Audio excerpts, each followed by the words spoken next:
वीर भगवान की इतनी सी आवाज से जय नहीं हो सकती। और अगर हाथ अपने साथ अपने लेकर आए हो तो उठाकर, टेंट हाउस के हो तो मत उठाना, टूट जाएंगे।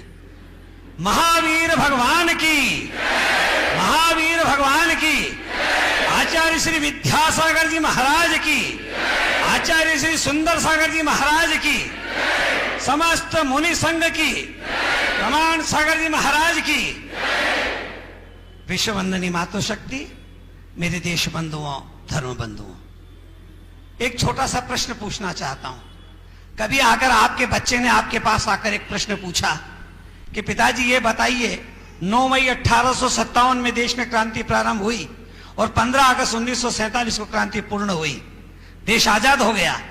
ये जितने लोगों ने स्वतंत्रता संग्राम में भाग लिया, जिन क्रांतिकारियों ने योगदान दिया, इसमें से 5 जैन क्रांतिकारी या 5 जैन स्वतंत्रता संग्राम सेनानी के नाम बता दीजिए, आपका उत्तर क्या होगा?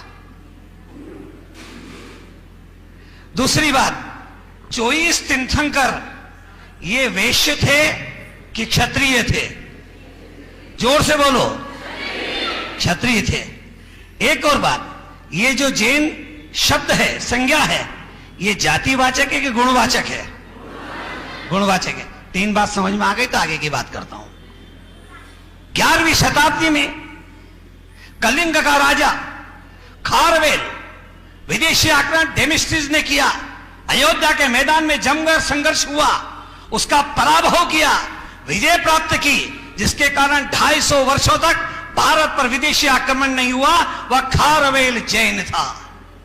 अगर समझ में आ गया तो ताली बजाइए। लगता है कि अपना कोई गौरव है, हमारा कोई इतिहास है, हम वीर हैं। मेरा एक प्रश्न है, अगर 24 तीर्थंकर क्षत्रिय थे, हम उनके वंशज हैं, हम बनिए कब बन गए? इसका भी विचार करना चाहिए। हम वीरों की संतान हैं, हम क्षत्रिय हैं, हमारा धर्म है, वेश्य हमारा कर्म है। इस स्वाभिमान को धारण करना चाहिए। इसलिए निवेदन करना चाहता हूं, जिसने सारे भारत का एकीकरण किया वह चंद्रगुप्त मौर्य, जिसका राज्याभिषेक जैन पद्धति से हुआ, श्रवण बेलगोला में मुनि दीक्षा लेकर जीवन पूर्ण किया, वह खारवेल चंद्रगुप्त जैन था। उड़ीसा का राजा महामेघवान वह जैन था। दक्षिण भारत का परम प्रतापी चामुंडराय वह जैन था। उनका सेना नायक गंगराय वह जैन था। दंडनायक गंगराय नायक वह जैन था। गुजरात के राजा कुमारपाल वह जैन थे। उनके 2 सेनापति वस्तुपाल और तेजपाल, जिन्होंने जीवन में 63 बार युद्ध किया, वह जैन थे। मेरे मित्रों, वीरों का अपना इतिहास है, जैनियों का अपना इतिहास है। हमने कलम से इस देश की सेवा की है और तलवार की नोक पर इस देश का इतिहास रचा है हमने। हमारा वीरोचित इतिहास है। जिस समय बहराइच पर आक्रमण हुआ, वहां के राजा सुहेलदेव राय थे। उन्होंने सभा बुलाई, पूछा कि युद्ध आक्रमण हुआ है, क्या करना चाहिए? सभा में 2 भाग हो गए। एक ने कहा आक्रमण युद्ध करना चाहिए, दूसरे ने कहा नहीं करना चाहिए। क्यों युद्ध क्यों नहीं करना चाहिए? युद्ध इसलिए नहीं करना चाहिए, युद्ध में बहुत बड़ी जनहानि होगी, लोग मारे जाएंगे, रक्त बहेगा। और यवन लोग आगे गाय को रखते हैं, जब हम शस्त्र उठाते तो गाय मारी जाती है, इसलिए युद्ध नहीं करना चाहिए। प्रश्न आकर खड़ा हुआ, अगर युद्ध नहीं किया गया तो निरीह जनता मारी जाएगी, अबोल जीव काटे जाएंगे, महिलाओं की इज्जत लूटी जाएगी, मंदिर टूटेंगे। ये बताइए, युद्ध की हिंसा की तुलना में ये हिंसा छोटी होगी कि बड़ी होगी? मतलब बड़ी होगी। इसलिए युद्ध होना चाहिए। इस समस्या का हल क्या होगा? रक्षा परिषद की बैठक बुलाई। उन्होंने कहा महाराज, हमने ऐसे बाणों का निर्माण किया है जो धनुष पे चढ़ेंगे और जब उसको खींचेंगे, धनुष जब जाएगा, शत्रु की गर्दन भी अलग होगी और जैसे वो टकराएगा उसमें से एक बम विस्फोट होगा, इतनी जोर से ध्वनि होगी, गाय उसके कारण भाग जाएगी, शत्रु हमारे सामने होगा। इस पद्धति का पालन किया गया। सुहेलदेव राय के नेतृत्व में जमकर युद्ध हुआ, मारकर भगाया। 150 वर्षों तक इस देश पर विदेशी आक्रमण नहीं हुआ। वह सुहेलदेव राय जैन था। चलिए हम इतिहास के पृष्ठों में चलते हैं। राणा प्रताप का नाम हम सबने सुना है। राणा प्रताप के पिताजी उदय सिंह जी, जब बनवीर ने उनके बड़े भाई विक्रमादित्य की हत्या कर दी, वह उदय सिंह की हत्या करना चाहते थे। आप सबको मालूम है, पन्नाधाय ने अपने बच्चे के वस्त्र पहनाकर उन्हें उदय सिंह जी को बचाया और उदय सिंह जी के वस्त्र पहनाकर उस चंदन को लिटा दिया। जब बनवीर आया उसने पूछा उदय सिंह कहां है, इशारा किया। ऐसी दुनिया में मां नहीं, दुनिया का ऐसा इतिहास नहीं अपने पुत्र का बलिदान इस राष्ट्र के लिए करती है। पन्नाधाय के बच्चे का, चंदन का बलिदान हो गया। पन्नाधाय उन्हें लेकर निकली, प्रतापगढ़ आई। प्रतापगढ़ के सामंत को कहा आप इन्हें रखें, ये मेवाड़ के भावी महाराणा है, मैं आपके हाथ जोड़ता हूं, अभी रात को चली जाएं, ये हम इतना जोखिम नहीं उठा सकते। वहां से निकलकर वह डूंगरपुर पहुंची। डूंगरपुर के वहां के सामंत को कहा आप चित्तौड़ के रिश्तेदार हैं, ये आपके रिश्तेदार हैं, ये मेवाड़ के भावी महाराणा है, इनका नाम उदय सिंह है, इनको आप संरक्षण दें, मैं आपके हाथ जोड़ता हूं, अभी रात में ही आप यहां से चली जाएं। उनको लेकर सुदूर किला कुंभलगढ़ पहुंची, क्योंकि दो सामंतों को पता लग गया था कि उदय सिंह जीवित है, बात फूट सकती है, इसलिए कुंभलगढ़ पहुंची। कुंभलगढ़ के किलेदार थे आशा शाह देवपुरा जैन। वहां पहुंचे, उन्होंने सम्मान किया, रुकने की व्यवस्था की। प्रातःकाल जब उनका परिचय कराया तो पन्नाधाय को उन्होंने कहा आओ अगर चली जाएं तो ज्यादा अच्छा रहेगा, हम बनवीर से युद्ध नहीं कर सकते। उनकी मां घर से बाहर निकली और आकर दरबार में आकर खड़ी होकर कहती हे आशा शाह, कैसे जैन क्षत्रिय हो तुम, तुम्हें शर्म नहीं आती, आए हुए आश्रय के व्यक्ति के लिए तुम उन्हें यहां से विदा कर रहे हो। हम वो क्षत्रिय हैं, आश्रय में आए हुए व्यक्ति के लिए अपने प्राणों को न्यौछावर कर सकते हैं, पर आश्रय पे आने वाले व्यक्ति का हम बाल बांका नहीं होने देंगे। आज तो राष्ट्र धर्म का कर्ज चुकाने का अवसर आया है। अरे इनके पिता के कारण तुम किलेदार बने हो। उसी समय आशा शाह देवपुरा ने खड़े होकर कहा मां आपकी चरणों की सौगंध खाकर कहता हूं अब उदय सिंह जी यहीं रहेंगे, इनका लालन पालन यही होगा, हम कदापि इनको जाने नहीं देंगे। और अपना भतीजा घोषित करके उनका लालन पालन किया।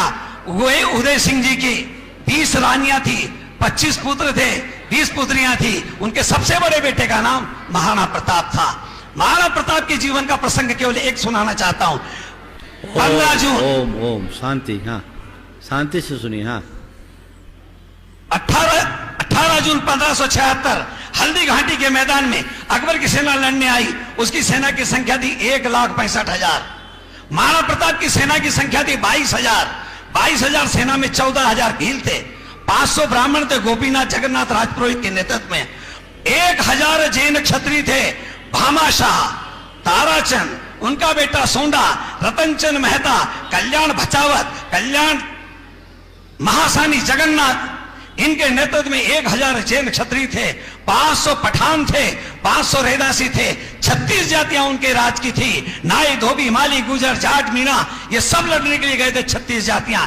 इसमें 1,000 जैन क्षत्रियों का नेतृत्व भामाशाह और उनके भाई ताराचंद कर रहे थे। जिस समय 18 जून को 11:30 बजे जब राणा प्रताप ने भामाशाह को पुकारा, तलवार लेकर 1,000 जैन क्षत्रिय मैदान में उठे, जमकर युद्ध किया। 16 साल का उनका बेटा सोंडा दोनों हाथों में तलवार लेकर जब रक्त बहा रहा था, उस समय से आवाज आई। मुगल सरदार देखकर हाथ पर हाथ रखकर, मुंह पर हाथ रखकर कहते हैं या अल्लाह ताला क्या खाके जनाए, तलवार चलाता तो रुकता ही नहीं है। मारते काटते हुए एक नए इतिहास का निर्माण किया। हम जैन वीरों की संतान हैं, कायरों की संतान नहीं है। मैं बहुत प्रसंग सुना सकता हूं, बहुत प्रसंग सुना सकता हूं। सुभाष चंद्र बोस, उनके निजी सैनिक कैप्टन डॉक्टर राजमल कासलीवाल थे, जिनने उनके मृत्यु के समय तक उनका साथ दिया था। इतना ही नहीं, झांसी की रानी 3 अप्रैल 1858 को जब ग्वालियर से, झांसी से निकलकर ग्वालियर आई, 15 जून को जब वहां पहुंचती है, रात्रि को विद्रोह हो गया। सेना 15 जून 1858 रानी झांसी के सामने रात को सैनिकों ने विद्रोह कर दिया। कहा कि हम नहीं लड़ेंगे, 3-3 माह से वेतन नहीं दिया गया हमें। उसी में ग्वालियर राज के खजांची अमरचंद बाठिया को बुलाया गया और कहा अमरचंद जी आप हमारी सहायता करें। कहा आप क्या चाहती हैं? हमें राजकोष से धन दे दें। उन्होंने कहा मैं राजकोष से धन दूंगा, मैं जैन हूं, पहले अपने धन का समर्पण करूंगा, उसके पता राजकोष आपको दूंगा। दोनों कोष उन्होंने जब उनको दिए, 5-5 माह का वेतन उनको दिया गया। 18 जून 1858 को लड़ते हुए झांसी की रानी गोदूली बेला में संध्या के समय बलिदान हो गई। 19 जून को अंग्रेजों का राज हो गया। अमरचंद बाठिया को गिरफ्तार कर लिया गया। उनकी उम्र काफी थी। उनसे कहा कि आपके ऊपर मुकदमा चलेगा, आपने राष्ट्रद्रोह किया है, सरकारी धन आपने इनके क्रांतिकारियों को दिया है। मुकदमा चला, शाम को फैसला हुआ इनको फांसी की सजा दी जाए।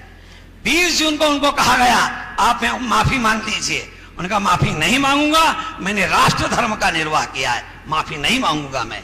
उनको चाबुक से पीटा गया, माफी नहीं मांगी। उनको मुर्गा बनाया गया, माफी नहीं मांगी। 21 जून की शाम को उनके मासूम पोते को तोप के गोले से उड़ा दिया गया, फिर भी माफी नहीं मांगी। 22 जून को दोपहर में उनके घर के सामने उन्हें नीम के पेड़ से लटकाकर फांसी की सजा दी गई। 3 दिन तक उनके शव को लटकाया रखा, उसके पश्चात उनके प्राणांत हुए। मेरे मित्रों, हम नहीं जानते कि अमरचंद बाठिया जैन थे।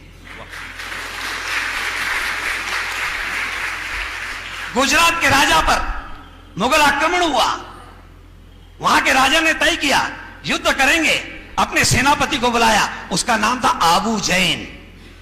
सेनापति जब आया, उससे कहा सेना की क्या तैयारी है? उनका महाराज पूरी तैयारी है, रणसिंगा फूंकिए, युद्ध प्रारंभ हो जाएगा। रणवाद्य बजे, जमकर युद्ध हुआ। आबू जैन दोनों हाथों में तलवार लेकर जमकर युद्ध कर रहा है, रुंड मुंड काट रहा है। संध्या का समय होने लगा, युद्ध सूर्योदय से सूर्यास्त तक होते थे। संध्या का समय हुआ, घोड़े से नीचे कूदा, दोनों तलवार म्यान में डाली, हाथ धोए, कपड़ा बिछाया, प्रतिक्रमण करने के बैठ गया। 1 इंद्रिय जीवों से क्षमा याचना करता हूं, 2 इंद्रिय जीवों से क्षमा याचना करता हूं, 3 इंद्रिय जीवों से क्षमा याचना करता हूं। राजा घबराया, मनुष्य 5 इंद्रिय जीव है, कल मेरे युद्ध का क्या होगा? दूसरे दिन प्रातः काल हुआ, रणसिंगे फूंके गए, रणवाद्य बजे। आबू जैन तंबू में से निकला, घोड़े पर बैठा, जमकर युद्ध किया, विजय प्राप्त की। जब विजय दरबार लगा, सबको बुलाया गया। उस समय आबू जैन जब आए, उनने कहा, रानी ने कहा, आबू मेरी आंखों के सामने 2 दृश्य हैं। एक और तो तुम दोनों हाथों में तलवार लेकर रुंड मुंड सुंड काट रहे हो, और एक औरत तुम प्रतिक्रमण करके 1 इंद्रिय जीवों 2 इंद्रिय जीवों से क्षमा याचना कर रहे हो, ये क्या है? मेरे यहां जितने नौजवान मित्र बैठे हैं, उनको उसका उत्तर सुनना चाहिए। उन्होंने कहा, सुनिए महारानी, मैं जैन दर्शन का व्रती श्रावक हूं। श्रावक का धर्म अहिंसा है, अहिंसा का संबंध आत्मा और मन से है। मैंने अपनी आत्मा की दृढ़ता और मन की निर्मलता के लिए मैंने प्रतिक्रमण किया है, यह मेरा व्यक्तिगत धर्म है। मगर यह शरीर इस राष्ट्र के अन्न से बना है, इसलिए इस राष्ट्र के लिए युद्ध कर मैंने राष्ट्र धर्म का पालन किया है। दुनिया में जैन धर्म एक ऐसा धर्म है जो व्यक्तिगत धर्म और राष्ट्र धर्म की स्पष्ट व्याख्या करता है। जिस समय श्रवण बेलगोला पर आक्रमण करने के लिए आया, तो वीर खड़ा हो गया और उसने कहा, मैं अपने मंदिरों को टूटने नहीं दूंगा।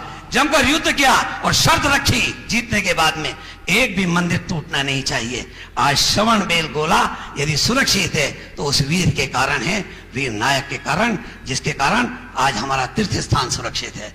मैं सैकड़ों घटनाएं सुना सकता हूं, पर आपके पास धैर्य भी नहीं है और मेरे पास भी समय नहीं है, इसलिए निवेदन करना चाहता हूं।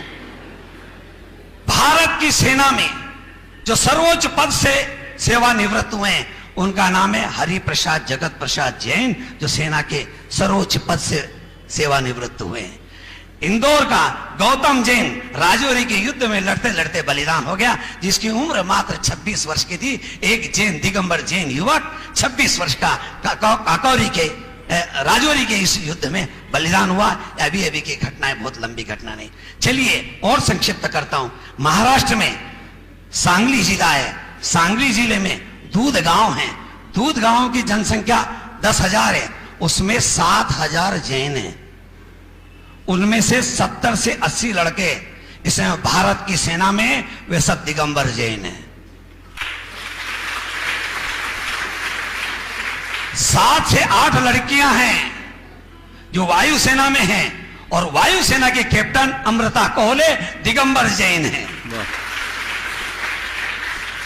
British parliament house, India house की लाइब्रेरी ने आंकड़ा निकाला, 9 मई 1857 से 15 अगस्त 1947 तक जितने लोगों ने आजादी में भाग लिया, जिनका बलिदान हुआ, उनकी संख्या 7,32,780 है।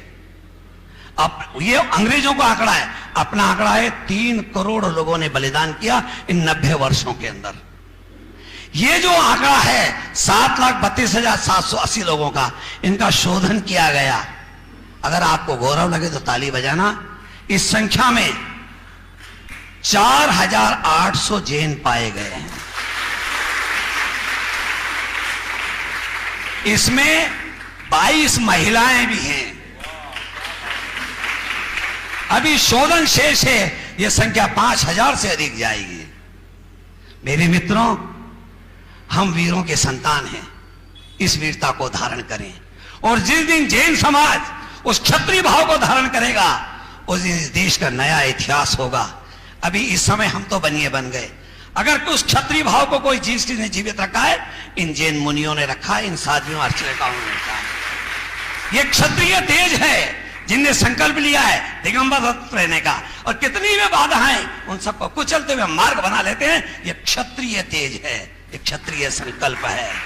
पैदल चलना, इस वासनामयी संसार के बीच में अपने संयम को कायम रखना, कठोर तप करना, पैदल चलकर सारा भारत की भूमि को नाप लेना, यह सामान्य संकल्प नहीं है, यह दिव्य संकल्प है। और हम रॉयल ब्लड हैं, रॉयल ब्लड हैं हम, हमारा रक्त रॉयल है।